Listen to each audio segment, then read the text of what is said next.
Before we continue, allow the breath to slow, as if the noise of argument fades and the stage lights dim. Let the eyes of discernment adjust, for what follows reveals the performance behind power. Welcome. I am C.S. Douglas, and this is Codex Æternum, the rational Bible, a record of hidden rule and awakened conscience, the intelligent universe. This program is proudly sponsored by Authorpedia, the world's only encyclopedia dedicated exclusively to authors. Visit authorpedia.org and become part of a living community of writers and thinkers. We remain within Chapter 2, the world under their rule, and now enter Section 2.3, the political puppets, control over every party. The children of the dragon speak among themselves, and they ask a quiet question. Why fight over the throne when we can own the throne itself? So they reach not for one banner, nor for one faction alone, but extend their grasp to possess them all.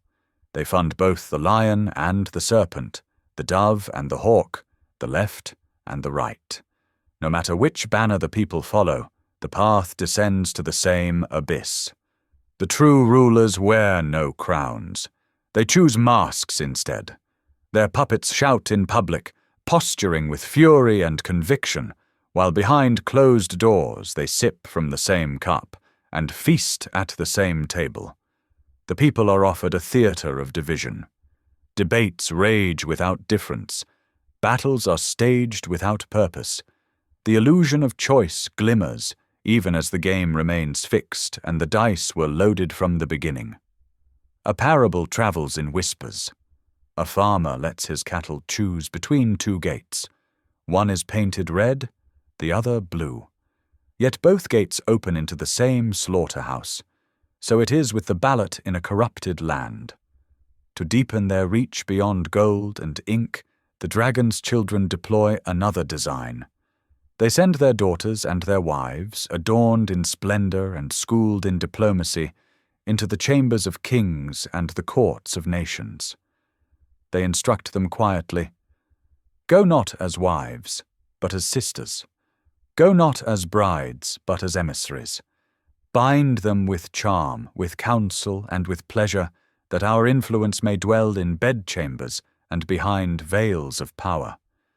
They believe themselves permitted by the God they serve, a God not of heaven nor of spirit, but a material God of dominion and control, whose altars are markets and whose temples are banks. This God commands conquest without noise, manipulation without healing, infiltration without uplift. Kings trust them. They speak freely in their presence. Gates open, secrets spill, and from the inside, the dragon's children whisper counsel, guide policy, and shape empires in their own image. Thus they rule not through elections alone, but through lineage, seduction, and alliance. For they understand that power lives not only in armies, but in proximity to thrones. The people do not see the strings, yet they feel the weight. Their leaders speak one tongue in public and another in private. Words molded by unseen hands, sealed with secret oaths. When one puppet grows old or strays from obedience, another rises in their place. New face, new name, same master. The cycle repeats, and the people cheer each new savior, even as the chains tighten. Crisis becomes a tool. Chaos is harvested. Solutions appear already prepared.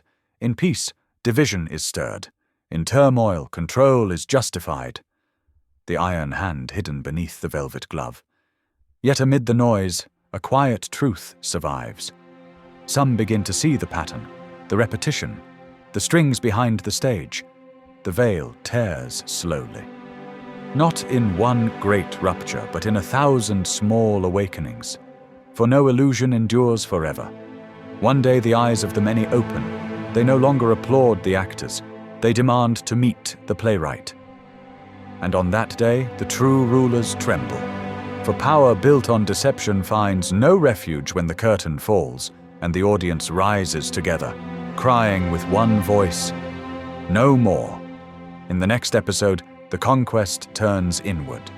Having bought lands, laws, and leaders, the dragon's children open a darker marketplace. We enter Section 2.4, the Market of Souls. Greed above all, where even conscience is priced and the soul itself is placed upon the scales.